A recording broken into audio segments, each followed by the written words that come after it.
जीवन एक संघर्ष है। परिस्थितियां कैसी भी हो, हालात कितने भी गहरे हो, हमें तो लड़ना ही है। जिंदगी में बहुत बार हम गलती करते हैं और उस गलती की हमें सजा भी मिलती है। मगर खुद कुदरत ने हमें ऐसी सजा दी तो ये कहानी है ऐसे साधारण व्यक्तित्व की जो बचपन से ही खुद के पैर पे चलना क्या खड़ा भी नहीं रह सकता था।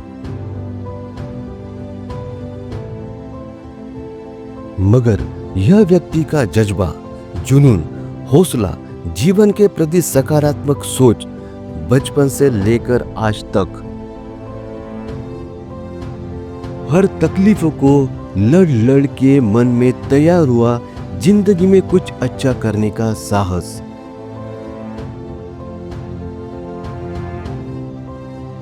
वीकेंड की तरफ से हम करते हैं संतोष जी के हौसले को सलाम और सुनते हैं उनकी संघर्षमय कहानी।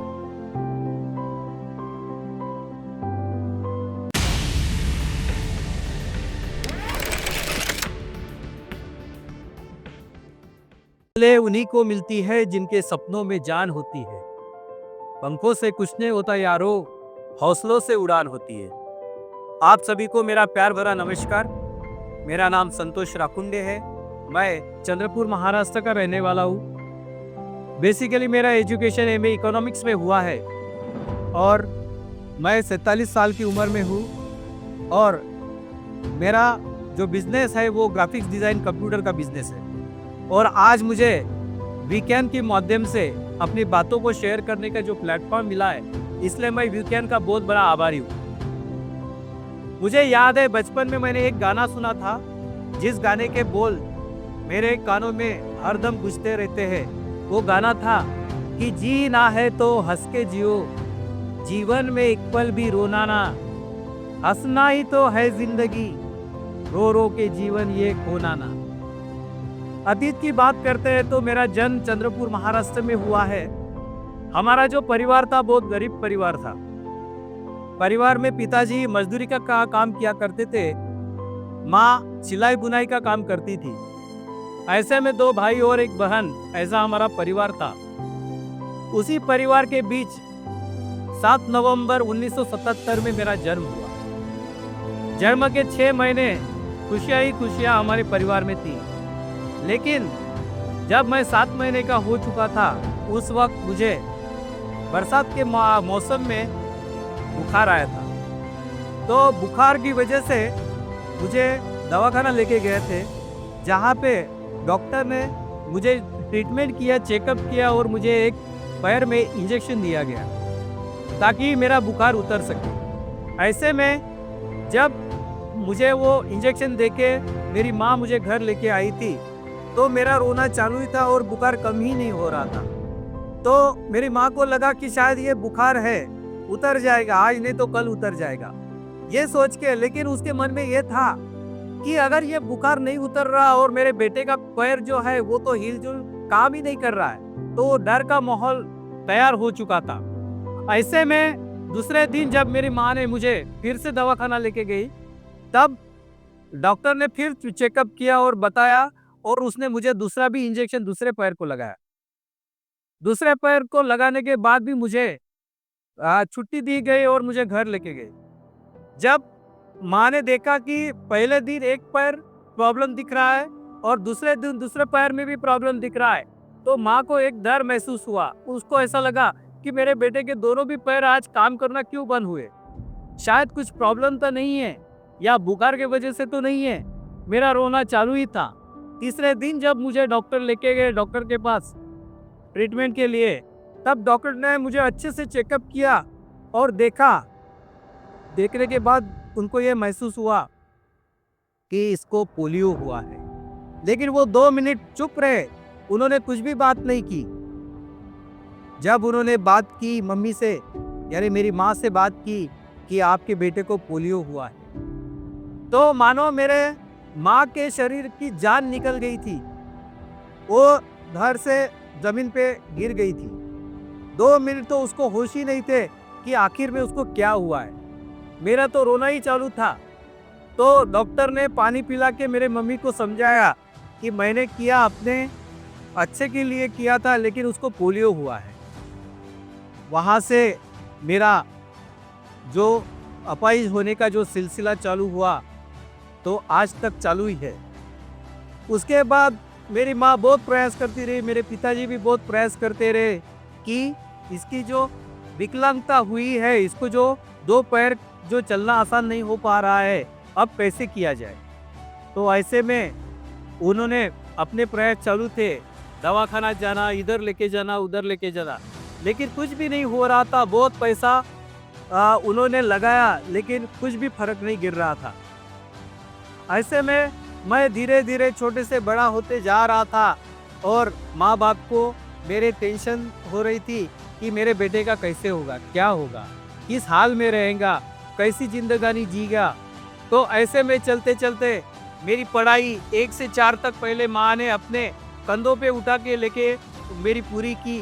उसके बाद 5वीं से 10वीं तक मेरा जो एजुकेशन हुआ, वो गवर्नमेंट के स्कॉलरशिप के वजह से साइकिल, एक आम लोग जो चलाते वही साइकिल से मेरी पढ़ाई हुई। मेरे दोस्त लोगों ने मेरी बहुत मदद की। ऐसे करते करते करते मेरा 10वीं तक का एजुकेशन हुआ। 10वीं तक एजुकेशन होते होते मुझे ये समझ में आ गया कि आखिर लोग चलते हैं, दौड़ते हैं, फिरते हैं, घूमते हैं, लेकिन मैं ऐसा क्यों था। तो उस वक्त मैंने माँ को पूछा कि माँ, मेरी ये ऐसी हालत क्यों हुई, क्या हुआ था उस वक्त जब मेरा जन्म हुआ था, क्या गलती हुई थी कि आज मुझे ये जीना आ गया है। ऐसे में मेरी माँ ने मुझे वो समझाया, वो दिन बताए कि ऐसी ऐसी हालत में तेरा जन्म हुआ था, लेकिन तू बहुत अच्छा था, दौड़ता था, चलने फिरने के लिए लायक था, लेकिन बाद में बुखार आने की वजह से तेरे को ऐसा ऐसा प्रॉब्लम हुआ। तो ऐसे में जब मैंने मुझे बताया, तो मैंने माँ को कुछ भी नहीं बताया, यानी माँ को कुछ भी नहीं बोला, और माँ को ये बताया कि माँ, जो हुआ अच्छा हुआ, ऐसे समझ के सोच लो, लेकिन आने वाले समय में बहुत बहुत बड़ा काम करूँगा, ये मेरा वादा है तेरे से। ऐसा बोल के मैंने अपनी जिंदगानी शुरू की। जब बात आई 11वीं 12वीं की, एजुकेशन करने के लिए कॉलेज में जाना पड़ा, और कॉलेज बहुत दूर था। दिन में पिताजी मजदूरी का काम करते थे, और मजदूरी का काम करते करते वो मुझे नहीं लेके जा सकते थे कॉलेज में पढ़ाई करने के लिए। तो ऐसे में मैं बहुत मायूस था कि अब करूँ तो क्या करूँ, कहाँ जाऊँ, पढ़ाई तो करना है। फिर उस वक्त पड़ोसी ने बताया कि दिन में कॉलेज नहीं कर सकता तो कम से कम रात में तो कॉलेज कर सकता है तू, तो इसलिए तू एक काम कर, रात को कॉलेज कर। तो पिताजी ने मुझे सपोर्ट किया, सहारा दिया, और बोले कि मैं शाम को जल्दी घर लौट के आऊँगा और तुझे कॉलेज लेके जाऊँगा। तो मेरी पढ़ाई शाम को 6 बजे रात के कॉलेज में चालू हुई, और मेरे पिताजी 6 बजे मुझे लेके जाते थे और रात को 9 बजे मुझे घर छोड़ के आते थे। तो ऐसे करते करते मैंने 10वीं और 12वीं की पढ़ाई तो चालू कर दी, और उसके बाद जब मैंने 12वीं का एजुकेशन कंप्लीट किया, कॉमर्स में किया, फिर बाद में हालात उतने अच्छे नहीं थे हमारे पिताजी के, काम भी वैसे चल नहीं रहा था, घर के हालात बराबर नहीं थे। उस वक्त मेरा और एजुकेशन लेना मुनासिब नहीं था। तो ऐसे में कॉमर्स का एजुकेशन करना, बोले तो अकाउंट की ट्यूशन्स ये वो लगाना, ये नहीं हो सकता था, इसलिए मैंने फिर बीए ज्वाइन किया। बीए में मैंने कॉलेज करना चालू किया, और मैंने कॉलेज में दाखिला लिया। उस वक्त गवर्नमेंट की स्कॉलरशिप और गवर्नमेंट की ट्रांसिकल के माध्यम से मुझे खुद अपने पैरों पे, यानी खुद अपने हाथों से गाड़ी चलाते हुए जाने का मौका मिला। यानी आज तक मुझे दूसरों पे ऊपर डिपेंड रहना पड़ता था, लेकिन जब मुझे वो साइकिल मिली तो मैं साइकिल से ही जाना चालू किया, और मैंने अपने साइकिल से ही अपना सफर चालू कर दिया। ऐसे करते करते करते करते करते मैं कॉलेज में मेरा बीए कंप्लीट हुआ। बीए कंप्लीट करते करते मैं और आगे की पढ़ाई की, एमए तक कंप्लीट हुआ मेरा, और एमए इकोनॉमिक्स में मैं पास हो गया। उसके बाद दोस्त लोग मेरे थे, उन्होंने कहा कि बोले अब तू कंपटीशन की तैयारी कर, कुछ नौकरी पानी का जुगाड़ जमा ले, अपनी नौकरी करके करते अपनी करियर को अब तू बना ले। तो मैंने कंपटीशन की तैयारी करना चालू कर दिया। ऐसे करते करते 2000 में मुझे एक इंटरव्यू आया, और इंटरव्यू में मैं इंटरव्यू देने गया। इंटरव्यू देने के बाद मैंने वो इंटरव्यू दी, सब कुछ हो गया, मेरा क्वालिफिकेशन भी अच्छा था और वो हैंडीकैप की जगह जगह थी। लेकिन उस कॉलेज को कुछ फंड की ज़रूरत थी, जो केवल क्वालिफिकेशन के हिसाब से नहीं चलती थी, उनको फंड भी चाहिए था। तो फंड वो मेरे पास नहीं था और मैं दे नहीं सका, इसलिए मुझे वो नौकरी नहीं मिली। नौकरी ना मिलने की वजह से मैं मायूस नहीं हुआ और वहाँ से मैंने एक जाना कि आज कितना भी आप पढ़ाई कर लो, पैसे से ही दुनिया चल रही है, तो मेरे क्वालिफिकेशन की कोई कीमत नहीं है। इसलिए मैंने क्वालिफिकेशन वहीं पे रोक दिया और वहाँ से मैंने ये ठान लिया कि आने वाले समय में मैं करूँगा तो बिजनेस ही करूँगा। मैंने उस समय ही कसम खा ली थी, वहीं पे कसम खा ली थी कि मैं आने वाले समय में बिजनेस ही करूँगा। तो फिर मैं बिजनेस की तलाश में निकला कि बिजनेस आके मैं कौन सा करूं जिससे मुझे फिजिकली ज़्यादा तकलीफ ना हो और स्मार्ट वर्क भी हो और दुनिया में एक अच्छा काम हो। उस वक्त मेरे दोस्त लोगों ने मुझे कहा कि यार कंप्यूटर एक बेस्ट पर्याय है तेरे लिए, जो तू कंप्यूटर में महारत हासिल कर सकता है और आने वाले समय में कंप्यूटर में बहुत बड़ा काम कर सकता है।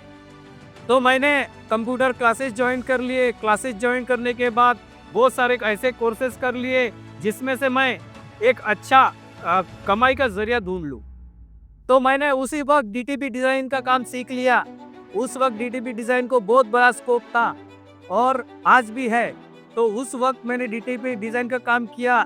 मैंने पहले किराए के पैसे से मैंने वो कंप्यूटर खरीदा था।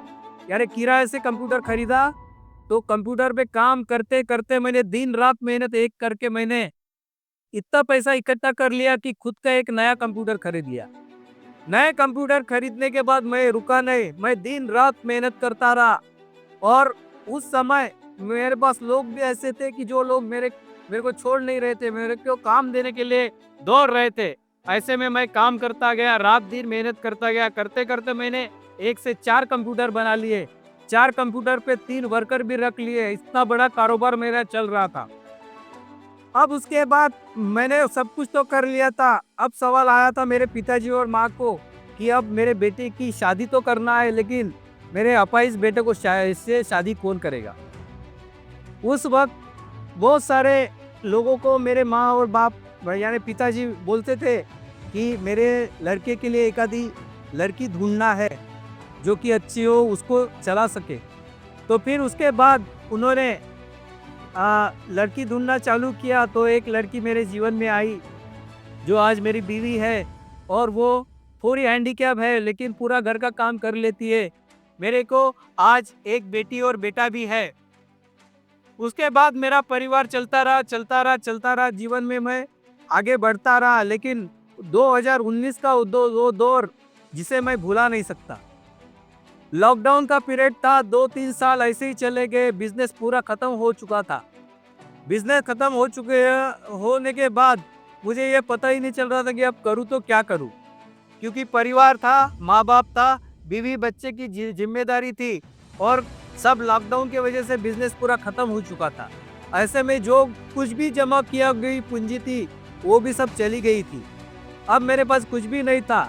अब मैं तलाशी कर रहा था कि इसके अलावा और भी क्या कर सकूं जिससे मैं अपने घर में कुछ इनकम का जरिया ढूंढूं। ऐसे में मुझे एक शख्स मिले जिन्होंने मुझे नेटवर्क मार्केटिंग के बारे में बताया कि इसमें भी आप पैसा कमा सकते हैं। तो मैं अपने बिजनेस के साथ साथ उस बिजनेस को करना चाहा। उस बिजनेस में प्रोडक्ट को लेना था, लोगों को घर घर बेचना था। कर रहा था, बहुत सारी तकलीफें वहीं पे भी आ रही थी। लोगों के घर तक जाना, उनको समझाना, उसको अपने प्रोडक्ट के बारे में बताना, प्रोडक्ट के बारे में उनको अपनी राय बताना और ये चीज़ कितनी आपके लिए अच्छी है, आपके हेल्थ के लिए कैसे अच्छी है। तो फिर भी कुछ लोग यानी दया भाव की नज़र से देख के मेरे से लेते थे, लेकिन कोई नहीं लेते थे। ऐसा करते करते 2-3 साल चले गए, लेकिन उस बिजनेस में कुछ ग्रोथ नहीं हुआ। फिर मैंने उस बिजनेस को भी धीरे धीरे छोड़ दिया। फिर बाद में मुझे प्रॉपर्टी बिजनेस में एक अच्छा स्कोप लगा जो कि रियल एस्टेट में, तो मैंने उसको ज्वाइन किया। उसको ज्वाइन करते करते उसको भी मैंने सीखा, देखा मैंने, लेकिन वहाँ पे भी मुझे फिजिकली प्रॉब्लम बहुत आ रहे थे कि उसमें भी लोगों के लिए कन्विंस करना, जाना, उनके घर तक पहुँचना, वो मेरे लिए मुनासिब नहीं रहता था। तो उस वक्त मैंने उसको भी धीरे धीरे कम कर दिया फिर बाद में मैं और भी सोच रहा था, यूट्यूब देख रहा था और बहुत सारे मोटिवेशनल किताबें पढ़ रहा था कि इसमें से कुछ मिल जाए, कुछ स्कोप मिल जाए। ऐसे करते करते नेटवर्क मार्केटिंग में कुछ नए स्कीम को देख रहा था जिसमें कम पैसे की लागत में एक अच्छा स्कोप मिले।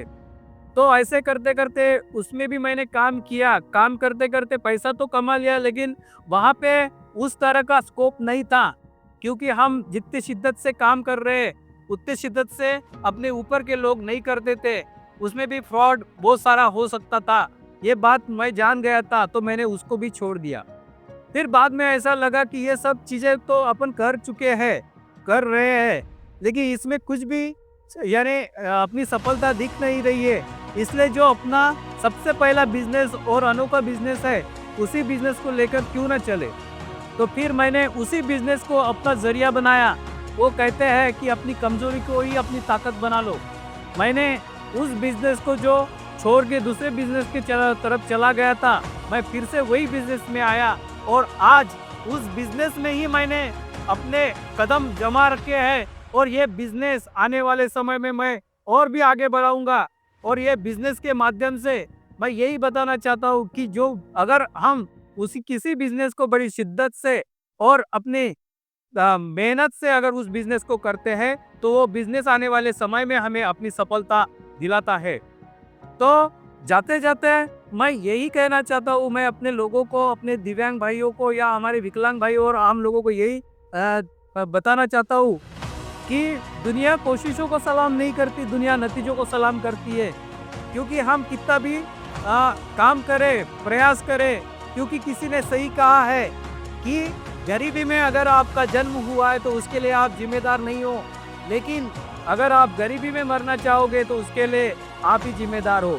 इसलिए आज मैं ये चाहता हूँ, या मैं आप लोगों से और मैं भी खुद ये कहना चाहता हूँ कि जो भी करेंगे हम बड़ी शिद्दत से करेंगे और हमारे लोगों के बीच हम जो भी प्रयास करेंगे वो सफल बनाएंगे। इसी बात को रखता हूँ और मैं अपने इन बातों को, वाणी को धन्यवाद करता हूँ। जय हिंद। बऱ्यापैकी स्थिती होती, खाऊन पिऊन सुखी होतो। मी 80% वर